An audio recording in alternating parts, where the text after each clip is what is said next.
Everybody in the town knew Madam Zobo. Her shop was always packed, freezers filled with bottles, people standing in long lines, some begging, all for one drink. They said her Zobo was different, sweet like no other. One sip and your worries vanished. She became rich, billionaire rich. The town praised her, admired her, even called her blessed. But what the town and everybody did not know was this: the secret behind her smile. Inside a locked room, behind candles and clay pots, she was mixing more than hibiscus. She was mixing something no human being was meant to drink. They thought it was ordinary Zobo. They didn't know they were drinking chains. They didn't know each bottle carried a cost. This is the story of Madam Zobo, the woman who sold power in a bottle and trapped a whole town with every sip just to become a billionaire. If you ever lived in Jesse Town, my brother, my sister, you must have heard of one woman. Her name, Efeloo. Her name was on every tongue.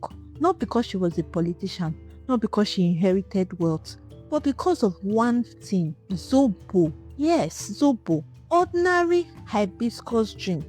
But in her hands, it became something else. People called her Madam Zobo. One sip of her drink could make you close your eyes and forget all your wahala. Sweet, cold, refreshing, almost magical. People traveled from far towns just to buy one bottle. Some queued for hours. Some came with cooler bags. Others even bribed her staff, begging for extra bottles. But my people, what they did not know was this: that Zobo was not ordinary.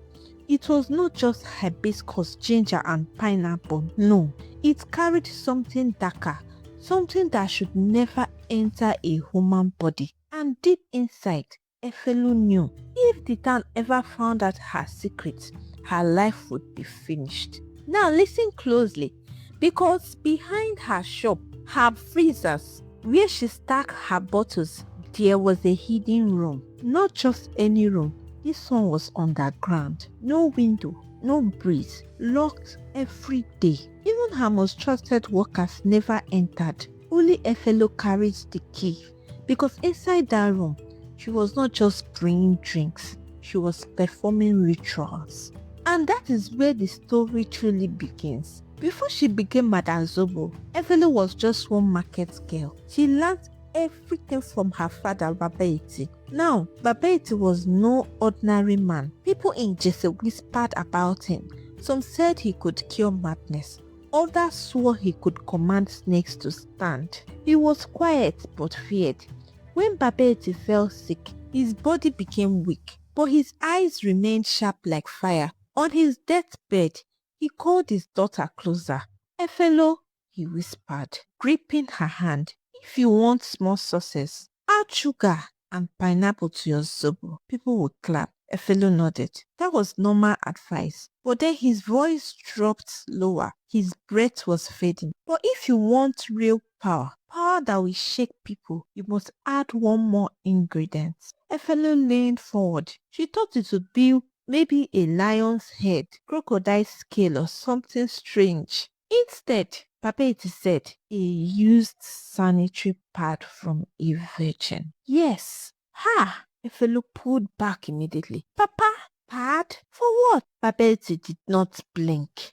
"That blood is pure. It carries energy. Once you put it inside your brew, no man or woman will resist. They will return. They will crave for it. Their soul will be tied." Efeloo trembled. "But Papa, that's an abomination." Baba Iti smiled faintly. Abomination or power? It's the same. But hear me well, my daughter. Once you start, you must never stop. Because one day, that blood will call you. And when it does, you will pay. 3 days later, Baba Iti died, buried in the red soil of Jesse. And with him, buried a secret. Also, Efeloo thought. After Baba Iti's death, Efeloo tried to grow her business the normal way. She added mint leaf, tried ginger, even mixed pineapple peel with orange. People would taste and say, it's nice, then walk away. Sales were slow, rent was due. Bills were plenty. Her few workers started murmuring. Customers didn't return. And at night, Efeloo could not sleep. She would dream of red water, dreams of her father's voice whispering, real power, pure blood. Never stop. Sometimes she would wake up sweating, her heart beating like a drum. So one night, when her freezer had only 5 bottles left and her shop was almost empty, Efeloo made her decision. She was going to do it. But where would she get it from? How do you collect such a thing? Efeloo remembered one woman she had heard of, Esme. By day, Esme ran a foster home for young girls. The town praised her for helping the innocent. But at night, she was something else. Efeloo didn't explain much. She only asked for what she needed. And Esme, with her own darkness, understood immediately. From that moment, the supply began. Used parts from virgins, collected quietly, packaged secretly, delivered at night. The guests never knew. They thought their parts were being thrown away like normal. But deep in Efeloo's underground praying room, that blood was being soaked, pressed, and measured. The blood of the pure. One night, Efeloo prepared her first real batch. She boiled the hibiscus, added cloves, ginger, cinnamon, pineapple peel. As the steam rose, she began chanting ancient words, the same her father once muttered in the dark. Her voice trembled at first, then grew stronger. Her hands stirred the pot in slow circles. Each movement was deliberate.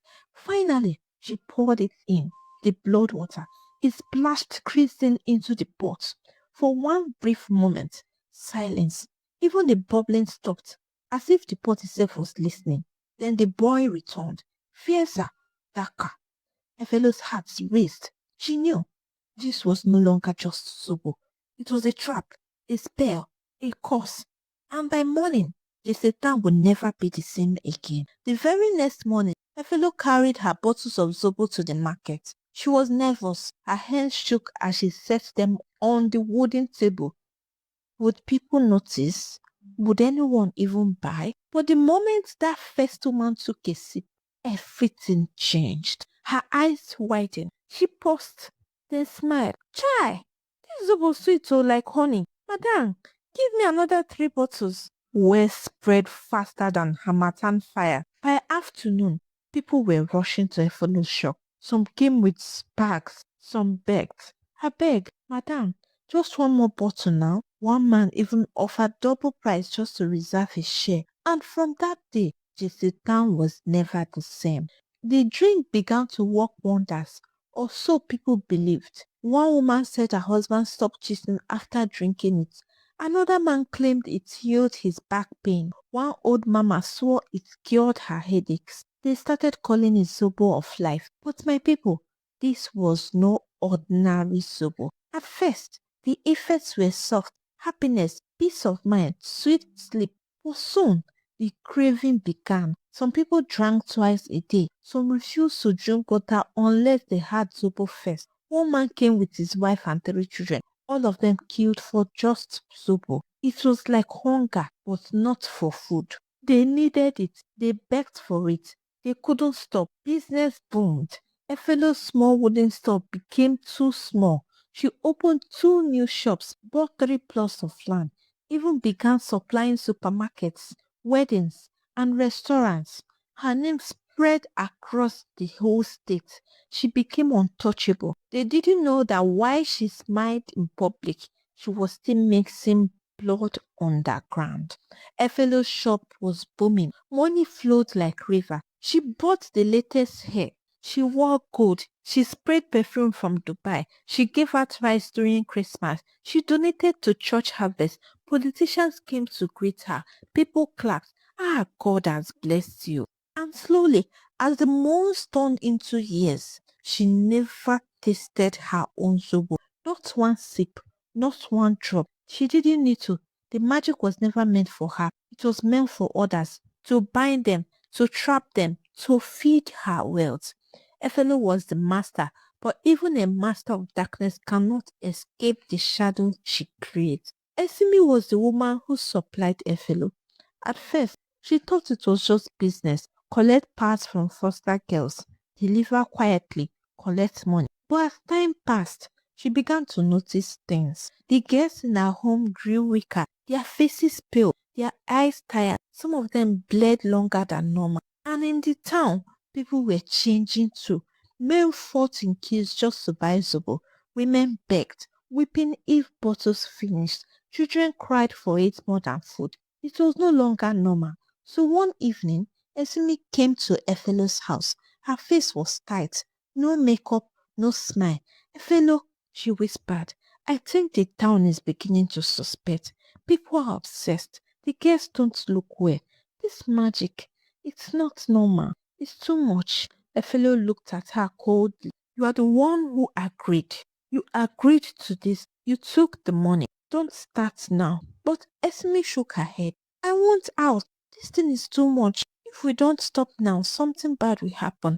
That night, Esme stayed in Efeloo's guest room. She never saw money. When Efeloo opened the brain room the next day, she froze. There on the cold floor lay Esme's body. No wounds, no blood, just stillness, except one thin line that dried blood on her neck.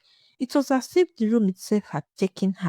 Efeloo's heart pounded, but she did not scream. She did not call for help. She carried the body quietly, dug a shallow grave behind her house, and buried Esme alone. No funeral, no prayer, no goodbye.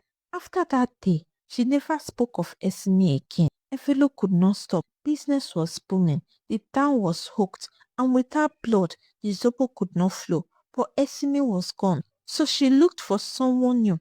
That was when she found Brie. Brie was young, sharp, ambitious, and desperate. She had heard whispers about Madam Zobo's wealth. Efeloo did not waste time. She offered her money, gold, designer bags, 500,000 cash up front.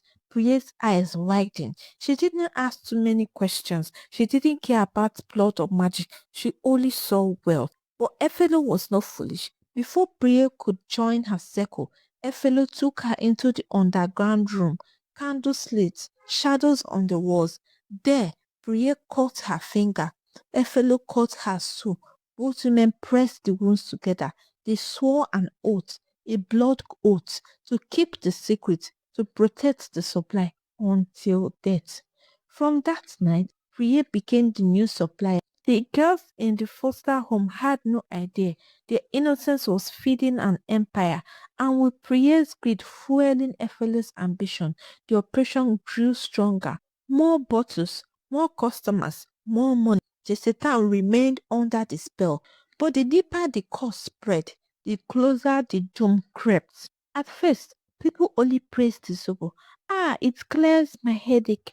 It makes me sleep like a baby. My husband now respects me. But soon whispers began. A man swore he saw Madam Zobo in his dream, standing beside his bed, smiling. Another woman said she couldn't eat food anymore. Only Zobo satisfied her. It was strange, yet no one dared to confront Efeloo. Why? Because she was powerful, and because deep down, everyone was afraid of her. Even her workers kept silent. They never saw her cook. All they did was to bottle the Zobo and package it for customers. And everyone knew one rule. You do not ask questions in Madam Zobo's shop.